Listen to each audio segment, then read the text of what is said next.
Слаб пазарот во село Облешево. Тезгите се броеа на прсти исто како и купувачите.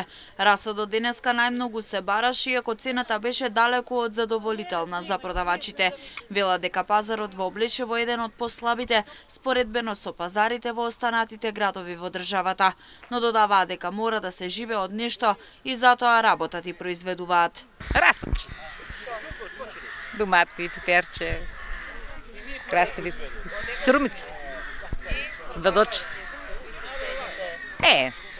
Па цени. Името много скъпо гибриента работа. 3 месеца гледа што си. Не изпајќи, ама нема дек дојде. Таа е цената. Барат, ама некои немат поверение, знаеш. Вика да не лажете за нечи новата, а купено. Сема, ама немат неко поверение. Ето нема цени. Ефтино. На неколкуте тезги можеше да се најде и зеленчук и овошје, но цените високи за стандардот на граѓаните. Дури и самите продавачи беа свесни дека цените на производите се високи.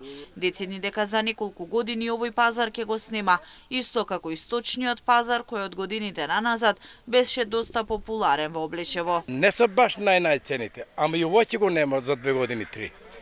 Имаше нешто пазар, ама обично како обично пропајаци секојдневно. Јас се радувам дека још додека има пензионери што произведуваат нешто и донесат. Дали лукче, крумитче, било што ово. Инаку после 3 години ја мислам катастрофа ќе биде. Катастрофа. Па мислам по моја проценка спрема стандардот на пензионерите и вработените, мислам дека скапо е. Ја беше пред 10 дена или 12 беше во Германија, поевтини се цените таму. Затоа они взимат 2.500 евро до 3.000 евро взимат, а цените се поевтини. Мислам, до 50% са поевтини таму. Било месо, било зеленчуко, овошје, било се.